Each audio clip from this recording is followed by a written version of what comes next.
आज जो हमारा लेक्चर है वो है सेकेंड ईयर की कौन सी पहला चैप्टर इम्डिकेट वाइज सिलेबस हम लोगों ने शुरू करना है। अगर आप लोग ऊपर देखे मैंने लिखा भी है इम्डिकेट, ये इम्डिकेट के लिए भी होगा, सब के लिए होगा।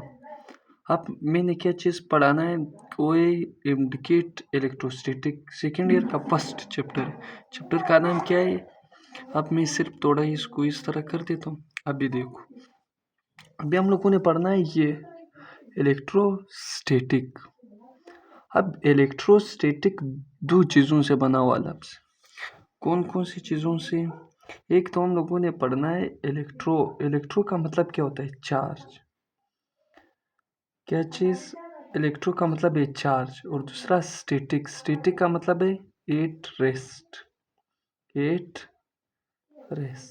यानी दो नाम है इसके। इलेक्ट्रोस्टैटिक यानी इसमें हम लोगों ने चार्ज पढ़नी किस चीज़ में? Rest.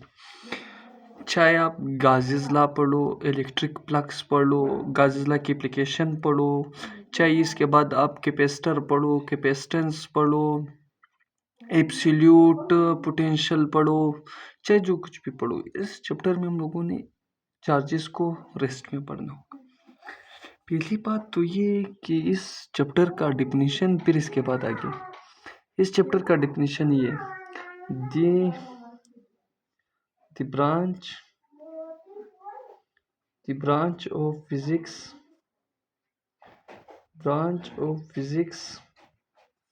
in which we study about charges at rest। अब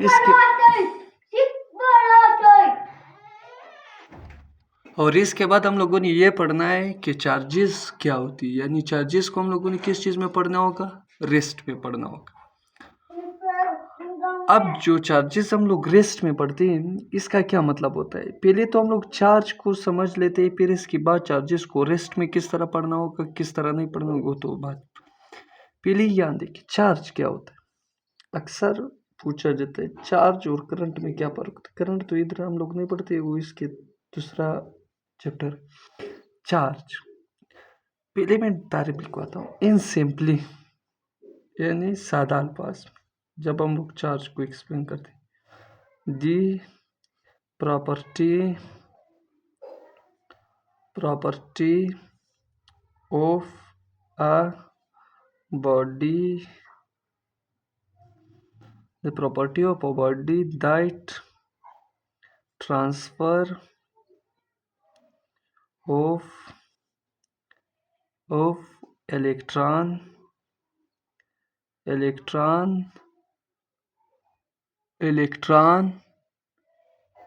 from, यानी इलेक्ट्रॉन क्या करे? ट्रांसफर करे किस चीज से? From one body to another body इसको हम लोग क्या कहते हैं? चार्ज। अब यहाँ पर लफ्ज देखो, ट्रांसफर का क्या मतलब होता है? ट्रांसफर का मतलब ये होता है कि यहाँ पर जो चार्जेस होते हैं, क्या चीज़ होते हैं? चार्जेस। ट्रांसफर का मतलब होता है या कोई बॉडी चार्ज क्या कर ले? गेन कर ले, यानी चार्ज क्या कर ले? गेन कर ले, या क्या कर ले? लूज कर ले। यानी चार्ज नहीं, इलेक्ट्रॉन को क्या कर ले? लूज कर ले, या क्या कर ले? गेन कर ले। तो इसको हम लोग क्या कहते हैं? ट्रांसफर। इसके लिए हम लोगों ने एक ही लफ्ज इस्तेमाल किया है। ट्रांसफर का क्या मतलब होता है? या कोई बॉडी इलेक्ट्रॉन गेन करे या लूज करे। अब चार्ज के लिए एक और एमसीक्यूज भी आ सकता है। एमसीक्यूज इस तरह आएगा कि चार्ज कौन सी property? Charge is an intrinsic property, it is an intrinsic intrinsic property. अब इंट्रिंसिक प्रॉपर्टी कौन सी प्रॉपर्टी होती? सिर्फ चार्ज इंट्रिंसिक प्रॉपर्टी नहीं होती, बहुत सारी चीज़ें जो होती है वो इंट्रिंसिक प्रॉपर्टी। इंट्रिंसिक और वो प्रॉपर्टी होती है जिसकी कोई वजह नहीं होती, मतलब यहाँ पर चार्ज। अब इसी तरह इंट्रिंसिक प्रॉपर्टी में आता है जिस तरह मास भी इंट्रिंसिक प्रॉपर्टी, डेंसिटी भी इंट्रिंसिक प्रॉपर्टी, सच इसी तरह चार्ज भी कौन सी प्रॉपर्टी? Intrinsic property. अब मैं आपको कहूँगा कि इस बॉडी पर चार्ज क्यों? अब एग्जांपल ये है कि इस कागज़ पर चार्ज मौजूद है कि नहीं, तो आपको कि इस कागज़ पर चार्ज मौजूद होगा या नहीं। इस कागज़ पर चार्ज मौजूद है, लेकिन कौन सा चार्ज मौजूद है वो हमें नहीं पता, लेकिन चार्ज हर बॉडी में होती है। करंट किसी बॉडी में होती है, किसी बॉडी में नहीं। करंट अलग चीज़ है, चार्ज अलग चीज़। अब जो चार्ज होता है ये फिर मैं इधर डायग्राम भी बनाऊंगा एटम का, फिर मैं आपको बताऊंगा ये किस तरह। In simply the property of a body that transfer of electron from one body to another. ये बॉडी की ऐसी एबिलिटी थी जो ट्रांसफर करे किस चीज़ को? इलेक्ट्रॉन को, एक बॉडी से दूसरे बॉडी में। इसको हम लोग क्या कहते हैं? चार्ज। अब ट्रांसफर का क्या मतलब होता है? या कोई बॉडी चार्ज इलेक्ट्रॉन गेन करे या कोई बॉडी इलेक्ट्रॉन लूज करे। पहले मैं चार्ज के बारे में कुछ और डिटेल बताऊं। चार्ज किस चीज के बगैर? Charge can not be exist without mass. अब ये एक मेन एमसीक्यूज आ सकता है कि बताओ चार्ज किसके बगैर मौजूद नहीं हो सकता? चार्ज मास के बगैर एग्जिस्ट नहीं करता। मतलब अब यहाँ पर मैं तीन सब एटॉमिक पार्टिकल बनाऊंगा। एक है इलेक्ट्रॉन, ये कौन सा है? इलेक्ट्रॉन। और एक कौन सा है? प्रोटॉन। और दूसरा कौन सा है? न्यूट्रॉन। अब यहाँ देखिए, जो इलेक्ट्रॉन होती है इसकी मास कितनी होती है? 9.1 × 10⁻31 kg। और ये जो प्रोटॉन होती है इसकी मास होती है 1.67 × 10⁻27 kg होती है, वो -19 इसके ऊपर चार्ज। और न्यूट्रॉन का मास होता है 1.675 × 10⁻27 kg। यानी ये जो प्रोटॉन और न्यूट्रॉन होती है इन दोनों का मास अप्रोक्सीमेटली क्या होता है? सेम। अब यहाँ देखिए, अब हमें पता है प्रोटॉन के इलेक्ट्रॉन के ऊपर कौन सा चार्ज है? नेगेटिव चार्ज है। लेकिन चार्ज है प्रोटॉन के ऊपर कौन सा चार्ज है? Positive charge. और न्यूट्रॉन के ऊपर कौन सा चार्ज है? No charge. अब देखो, जो न्यूट्रॉन होता है इसका मास होता है लेकिन चार्ज नहीं होता है। अगर इस तरह हो सकता है कि अगर इस प्रोटॉन का मास ना हो और चार्ज मौजूद हो। चार्ज किस चीज़ के बगैर एग्जिस्ट नहीं कर सकता है? चार्ज मास के बगैर एग्जिस्ट नहीं कर सकता है, लेकिन मास चार्ज के बगैर एग्जिस्ट कर सकता है। जिस तरह ये न्यूट्रॉन की केस में न्यूट्रॉन का मास है लेकिन क्या नहीं? चार्ज नहीं। और फिर दूसरा, ये जो चार्ज होता है ये किसी भी बॉडी में क्या होता है? कंजर्व्ड होता है। कंजर्व्ड का मतलब होता है ये law of conservation of charge. Law of conservation of charge का मतलब ये होता है कि चार्ज हर जगह कंजर्व्ड रहेगा। अब किस तरह ये एबिलिटी होती है कि कोई बॉडी इलेक्ट्रॉन गेन करे फिर लूज करे फिर इसके ऊपर चार्ज आता है, वो अब हम लोगों ने यहाँ पर पढ़ा। अब मैं यहाँ पर एक स्ट्रक्चर बनाऊंगा एटम का। मतलब ये एक एटम है, एटम के इर्द गिर्द क्या है? शेल्स।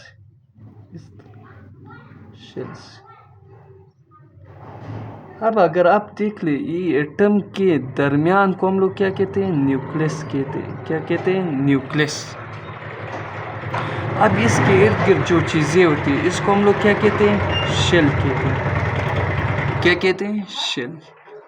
अब जो न्यूक्लियस और जो शेल्स होते हैं, शेल्स को हम लोग ऑर्बिट भी कहते हैं। अब किस तरह, अब मैं इलेक्ट्रॉन समझाऊँ उधर। अब मैंने उधर बताया था कि ये जो क्या चीज़ होता है, ये जो चार्ज होता है ये किसी भी बॉडी में इलेक्ट्रॉन या क्या हो जाए, इंटर हो जाए, या कोई बॉडी इलेक्ट्रॉन गेन करे या लूज करे, उसके मुकाबले में फिर बॉडी के ऊपर क्या आता है, चार्ज आता है।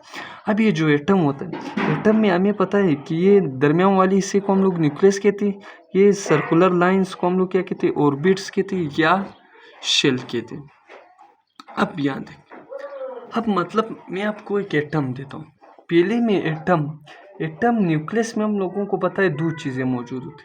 कौन कौन सी चीजें, प्रोटॉन प्लस क्या होता है, न्यूट्रॉन होता है। और ये बात भी सुन लो, ये जो प्रोटॉन और न्यूट्रॉन होता है, इन दोनों को हम लोग एक साथ क्या कहते हैं, न्यूक्लियॉन्स कहते हैं, न्यूक्लियॉन्स कहते हैं। और जो क्या होता है, इलेक्ट्रॉन्स होते हैं, वो तो हमें पता है वो किस चीज में होते हैं, शेल्स में होते हैं। क्या चीज, इलेक्ट्रॉन। क्या चीज शेल में होता है, इलेक्ट्रॉन शेल में होता है। अब मैं आपको थोड़ा बहुत और एक्सप्लेन करवा देता हूँ। ये जो प्रोटॉन और न्यूट्रॉन होते हैं, पहले मैं प्रोटॉन और न्यूट्रॉन और इलेक्ट्रॉन के बारे में थोड़ा बहुत क्या कर देता हूँ, डिस्कस कर देता हूँ। टोटल जो शेल होता है, क्या चीज होते है, टोटल शेल जो एटम में होते हैं, टोटल 7 शेल होते हैं। क्या होते हैं, 7 शेल्स होते हैं। अब 7 शेल के नाम क्या होते हैं, अगर आप गिनती के लिहाज से देखोगे 1 2 3 4 5 6 7, यानी जो न्यूक्लियस के करीब होगा उसको हम लोग पहला शेल कहेंगे। जो न्यूक्लियस से थोड़ा दूर होगा, मतलब न्यूक्लियस से थोड़ा दूर होगा, उसको हम लोग दूसरा शेल, इसके बाद तीसरा शेल कहेंगे। अब अगर हम लोग अल्फाबेट के लिहाज से जो 1 शेल है इसको हम लोग के शेल भी कहते हैं, LMNO P Q। और टोटल हर एटम में टोटल कितने शेल्स होते हैं, 7 शेल्स होते हैं। चाहे जो भी, चाहे हाइड्रोजन हो, चाहे नाइट्रोजन, चाहे जो भी हो। अब हम लोगों ने देखना होगा कि पहले शेल के शेल में कितने इलेक्ट्रॉन आ सकते, यानी पहले के शेल में हम लोगों ने ये देखना होगा कि के शेल में टोटल कितने इलेक्ट्रॉन आ सकते। अब के शेल में जो होता है, के शेल में यानी मैक्सिमम, जिस तरह अगर कोई भी क्या चीज़ होता है, कोई भी टैंकी होती है, मोटरसाइकिल की टैंकी, तकरीबन उसमें कितने इलेक्ट्रॉन आ सकते हैं, कितने पेट्रोल आ सकता है, 8 लीटर। 8 लीटर के ज़्यादा हम लोग नहीं डाल सकते, 8 लीटर के कम हम डाल सकते। इसी तरह के शेल में भी मैक्सिमम कितने इलेक्ट्रॉन आ सकते हैं, 20 30 40 50 60 70 80 90 100 कितने आएंगे वो हमें नहीं पता।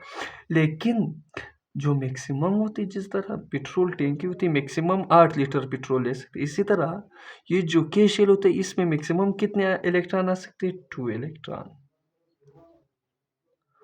2 इलेक्ट्रॉन आ सकते, 2 इलेक्ट्रॉन से ज़्यादा नहीं। ये जो एल शेल है, एल शेल में फिर कितने इलेक्ट्रॉन आ सकते हैं, एल शेल में फिर आएगा 8 इलेक्ट्रॉन। इसी तरह और शेल्स में जाती जाती सारे शेल्स। अब सारे शेल्स को याद करने के लिए एक आसान फार्मूला है, वो फार्मूला मैं आपको लिखूंगा। फार्मूला ये, फार्मूला है 2n⁻²। यहाँ पर जो n है, n का मतलब है नंबर ऑफ शेल। n का क्या मतलब है, नंबर ऑफ शेल। अब जो अगर मैं आपको कहूँ, क्वेश्चन में आपको दे दूँ, बताओ क्वेश्चन नंबर 1, चलो मुझे बताओ 6 शेल में कितने इलेक्ट्रॉन, 6 शेल में कितने इलेक्ट्रॉन आ सकते हैं। तो आप क्या करोगे, आप ये वाला फार्मूला अप्लाई करोगे। कौन सा फार्मूला, ये वाला फार्मूला। एन का मतलब है नंबर ऑफ शेल। जो 6 आ रहा है, 6 किसकी जगह पुट करोगे, एन की जगह, तो इधर लिखोगे 2n⁻6। तो 6 क्या आता है, 36 आता है। तो इधर मैं लिख लेता हूँ 36। 36 टू इजा क्या आता है, 72 आता है कि नहीं। तो 6 शेल में कितने इलेक्ट्रॉन आ सकते हैं, मैक्सिमम कितने इलेक्ट्रॉन आ सकते हैं, ये मैक्सिमम कितने इलेक्ट्रॉन आ सकते हैं, 72 इलेक्ट्रॉन। यानी 72 इलेक्ट्रॉन से ज़्यादा इलेक्ट्रॉन नहीं आ सकते। तो यहाँ तक हमें समझ आ गया कि कितने इलेक्ट्रॉन आएंगे, कितने प्रोटॉन आएंगे। अब ध्यान देखिए, अब जो इलेक्ट्रॉन होता है, इलेक्ट्रॉन इलेक्ट्रॉन तो हमें पता है वो किस चीज़ में घूमता है, शेल्स में घूमता है। अब यहाँ देखिए, मैं थोड़ा बहुत यहाँ पर मैं इलेक्ट्रॉन बनाऊँ, यहाँ पर इलेक्ट्रॉन बनाऊँ, यहाँ पर इलेक्ट्रॉन इलेक्ट्रॉन इलेक्ट्रॉन इलेक्ट्रॉन। अब पहले हम लोग इलेक्ट्रॉन इलेक्ट्रॉन जो होता है, इलेक्ट्रॉन इलेक्ट्रॉन की जो मास होती है, मास ऑफ इलेक्ट्रॉन ME, वो है 9.1 -31 kg होती है। और जो चार्ज होता है इसके ऊपर, चार्ज को हम लोग, इलेक्ट्रॉन के ऊपर जो चार्ज होता है वो हम लोग स्मॉल ई से रिप्रेजेंट करते हैं। किस चीज़ से रिप्रेजेंट करते हैं? स्मॉल ई से। उसका वैल्यू है 1.67 -19 कूलम। और इसके बाद इस पर चार्ज कौन सा चार्ज होता है? नेगेटिव चार्ज होता है। कौन सा चार्ज? नेगेटिव चार्ज होता है। और ये हमेशा कहाँ पर मौजूद होगा? प्रेजेंट होगा। ये हमेशा किस चीज में मौजूद होगा? शेल्स में मौजूद होगा। शेल। अब हम लोगों ने क्या करना होगा? अब हम लोगों ने ये पढ़ना होगा प्रोटॉन। प्रोटॉन का मास कौन सा मास है? चार्ज कौन सा? प्रोटॉन का मास MP से जाहिर करते हैं। उसका मास है 1.673 -27 kg, ये इसका मास है। और चार्ज A+, क्योंकि जो चार्ज प्रोटॉन इलेक्ट्रॉन के ऊपर है वो ये चार्ज किसके ऊपर भी है? प्रोटॉन के ऊपर भी वही चार्ज। तो हम लोगों ने ये पढ़ना है कि यहाँ पर जो चार्ज है वो है 1.67 -19 कूलम। अब अगर आप लोग देख ले, ये जो चार्ज होता है और यहाँ पर ये जो चार्ज है, इन दोनों की वैल्यू सेम है, लेकिन ये पॉजिटिव है, वो नेगेटिव है। अगर ए के ऊपर नेगेटिव आए तो उसका मतलब ये है कि ये इलेक्ट्रॉन की चार्ज जाहिर। अगर ए के ऊपर क्या है? पॉजिटिव, तो वो कौन सा चार्ज जाहिर करता है? वो प्रोटॉन की चार्ज जाहिर करता है, जाहिर सी बात। और इसके बाद जो प्रोटॉन होता है उस पर कौन सा चार्ज होता है? Positive charge. Positive charge. अब जो इलेक्ट्रॉन होता है, अब जो प्रोटॉन होता है वो इलेक्ट्रॉन से कितने गुना बड़ा होता है? मतलब कुछ चीज़ जिस तरह हम लोग कहते हैं सूरज ज़मीन से 110 गुना बड़ा है, तो मुझे बताओ प्रोटॉन इलेक्ट्रॉन से कितना बड़ा होगा? तो इसको मालूम करने के लिए, यानी इलेक्ट्रॉन प्रोटॉन इलेक्ट्रॉन से कितने गुना बड़ा? 1836 टाइम बड़ा है। कौन है? प्रोटॉन इलेक्ट्रॉन से। यानी 1836 इलेक्ट्रॉन मिला करके एक क्या बनाएगा? एक प्रोटॉन बनेगा। अब मैं यहाँ पर डायग्राम बनाऊंगा, सारी चीज़ें यहाँ पर हम लोग एक्सप्लेन करेंगे। अब यहाँ देखिए, ये न्यूक्लियस, ये क्या है? शेल्स, ये भी शेल्स। अब जो इलेक्ट्रॉन्स, अब जो शेल्स होते हैं, शेल्स में तो हम लोगों ने पढ़ा है इलेक्ट्रॉन घूमते हैं। क्या घूमते? इलेक्ट्रॉन। और यहाँ पर प्रोटॉन और न्यूट्रॉन होते हैं। प्रोटॉन पर पॉजिटिव चार्ज, न्यूट्रॉन पर कोई चार्ज नहीं होते। अब एक चीज़ नोट करना, अब जो न्यूट्रल एटम होता है, न्यूट्रल कौन सा एटम होता है?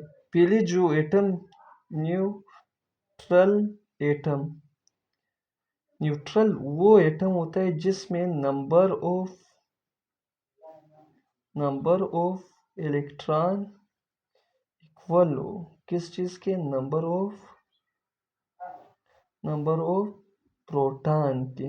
मतलब एक एटम दिया हुआ है, एक एटम में 20 प्रोटॉन और 20 इलेक्ट्रॉन, तो ये दोनों की तादाद क्या है? सेम है। तो इस पर कौन सा चार्ज? ना पॉजिटिव चार्ज मौजूद है, क्योंकि चार्ज है, लेकिन ये नहीं पता पॉजिटिव चार्ज है या नेगेटिव चार्ज। अब मतलब मैं इस एटम को देता हूँ एनर्जी।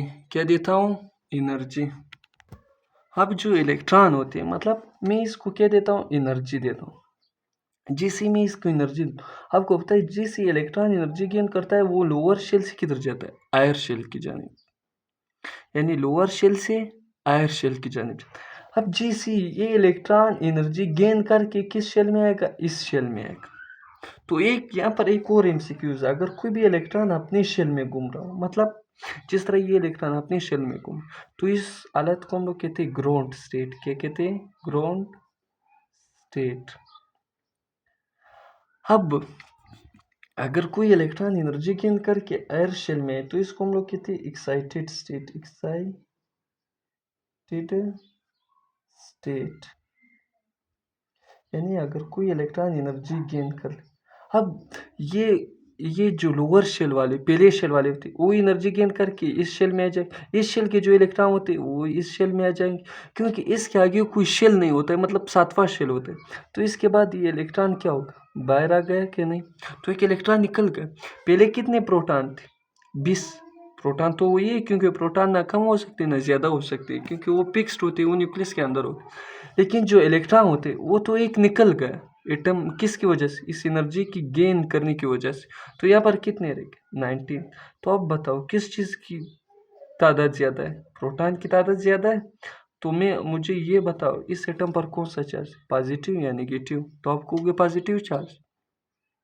तो डिफिनेशन में भी हम लोगों ने ये पढ़ा था कि जब भी कोई एटम इलेक्ट्रॉन लूज करे या गेन करे, उसकी वजह से जो चार्ज होता है उस चार्ज को हम लोग पॉजिटिव या नेगेटिव चार्ज होता है। इसके बाद एक साइंटिस्ट आया, उस साइंटिस्ट का नाम था बेंजामिन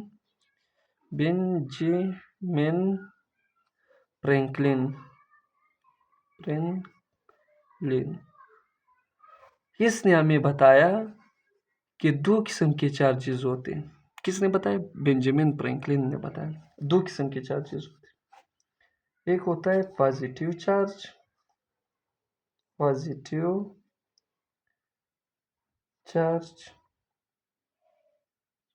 एक होता है नेगेटिव चार्ज।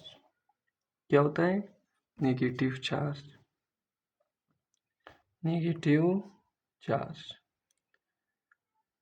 अब जो पॉजिटिव चार्ज होता है वो कौन सा चार्ज होता है, और वो चार्ज होता है जिसमें कोई एटम इलेक्ट्रॉन लूज करे, मतलब द लूज ऑफ इलेक्ट्रॉन, यानी जब भी इलेक्ट्रॉन क्या करे, लूज हो जाए, या द डिफिशिएंसी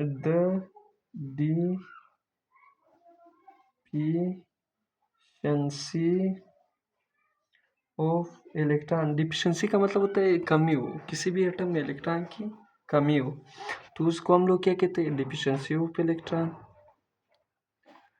या और तीसरा इसको हम लोग किस तरह, द एक्सेस ऑफ प्रोटॉन, यानी किसी भी एटम में प्रोटॉन की तादाद क्या हो, ज़्यादा हो, तो उसको हम लोग कौन सा चार्ज कहेंगे, पॉजिटिव चार्ज कहेंगे। अब नेगेटिव चार्ज जो होते हैं वो इसके उलट होते हैं। इधर क्या होता है, द लूज ऑफ इलेक्ट्रॉन, तो इधर क्या होगा, द गेन ऑफ इलेक्ट्रॉन, यानी जब इलेक्ट्रॉन क्या हो, गेन हो। या और यहाँ पर आप इस तरह नहीं कह सकते जिस तरह यहाँ पर कह रहे हो, द डिफिशिएंसी ऑफ इलेक्ट्रॉन, क्योंकि यहाँ पर इलेक्ट्रॉन की डिफिशिएंसी नहीं हो सकती, प्रोटॉन फिक्स्ड होते, प्रोटॉन ना जा सकते ना आ सकते, क्योंकि वो न्यूक्लियस के अंदर फिक्स्ड होते। तो ये डिफिशिएंसी ऑफ प्रोटॉन लफ्स इधर लिखना गलत। तो फिर इधर द एक्सिस ऑफ प्रोटॉन, तो इधर लिखो द एक्सिस ऑफ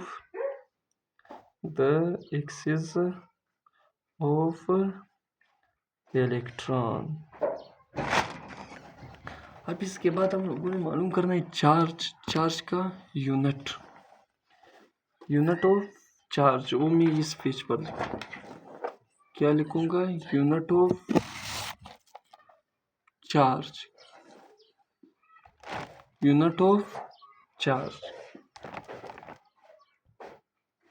यानी चार्ज का यूनिट क्या है। चार्ज का यूनिट होता है कूलम्स, या इसका दूसरा यूनिट है एम्पियर सेकंड। दूसरा यूनिट इसका क्या है, एम्पियर सेकंड। अब जो कूलम या एम्पियर सेकंड, कूलम को हम लोग सी से जाहिर करते हैं, एम्पियर सेकंड को एएस। तो अगर मैं कहूँ कि इस यूनिट को यानी दोनों यूनिट से अगर मैं आपको कहूँ कि मुझे चार्ज का 20 यूनिट चाहिए, 20 यूनिट में इसको लिखो, तो 20 यूनिट में आप किस तरह लिखोगे? 20 यूनिट में आप इस तरह लिख सकते हैं इसको, जो कूलम होता है। पहले मैं फार्मूला लिखवा देता हूँ, फिर इसके बाद फिर मैं लिखवाऊँ। फार्मूला दो किस्म का फार्मूला हम लोग इस्तेमाल, चार्ज को हम लोग क्यू से जाहिर करते हैं। Q is equal to I multiply by T. ये किस चीज़ का फार्मूला है? ये चार्ज का फार्मूला है। आई टी का क्या मतलब होता है? टी का मतलब होता है टाइम, आई का मतलब होता है करंट, और क्यू का मतलब क्या है? चार्ज। एक ये यूनिट, एक यूनिट इसका, ये दूसरा यूनिट इसका क्या? ये तो इसका फार्मूला है, सॉरी ये इसका फार्मूला है। अब इसके बाद दूसरा फार्मूला इसका क्या है? Q is equal to plus minus N E. A का मतलब क्या है? Charge on on on proton या इलेक्ट्रॉन। और जो एन होता है इसका मतलब होता है number of proton or electron. इसका इस फार्मूले के मुताबिक मैं 2 क्वेश्चन देता हूँ। अब इसका यूनिट, पहले मैं इसको कहता हूँ इसका यूनिट मुझे 20 यूनिट में लिखते हैं। 20 यूनिट में लिखो। तो 20 यूनिट में आप किस तरह लिखोगे? ये 20 यूनिट में तो आप इसका यूनिट किस तरह लिखोगे? 20 में आपको पता है कि क्या चीज़ भी मौजूद था? चार्ज। चार्ज किस चीज़ की इक्वल होता है? कूलम के इक्वल होता है। यानी चार्ज का यूनिट क्या होता है? कूलम होता है। अब जब मैं इसको 20 यूनिट में लिखता हूँ तो 20 यूनिट में मैं इस तरह लिखूंगा, इसका कूलम या एम्पेयर सेकेंड, कूलम या एम्पेयर सेकेंड होता है इसका क्या चीज़? यूनिट। अब ये इसका 20 यूनिट भी है क्योंकि चार्ज भी 20 में आता है, ये भी 20 में आता है। अगर मैं इसके डायमेंशन लिखूं, क्या लिखूं? डायमेंशन लिखूं। इसका डायमेंशन में किस तरह लिखूंगा? इसका डायमेंशन इस तरह लिखूंगा, जो चार्ज होता है चार्ज, यहाँ पर जो एम्पेयर होता है, एम्पेयर को हम लोगों ने इस 2 क्वांटिटीज की शक्ल में हम लोगों ने क्या करना होगा? एक्सप्रेस करना होगा। क्या करना होगा? एक्सप्रेस करना होगा। तो हमें पता है डायमेंशन में हम लोग 3 चीज़ें, मास, लेंथ और टाइम लिखते थे। मास, लेंथ और क्या लिखते थे? टाइम लिखते थे। लेकिन ये जो एम्पेयर आता है, ये एम्पेयर भी हम लोग बाद में इसके अंदर क्या कर सकते हैं? ऐड कर सकते हैं। तो इसका डायमेंशन हम लोग लिखेंगे एम नॉट, क्या लिखेंगे? एम्पेयर लिखेंगे। फिर इसके बाद क्या लिखेंगे? टाइम की जगह हम लोग लिखेंगे T1 लिखेंगे। ये इसका क्या है? डायमेंशन। बकाया जो इसके बाद जो टॉपिक आता है वो आता है कूलम्स लॉ। ये सारा चार्ज था, कूलम्स लॉ का टॉपिक कल इंशाल्लाह।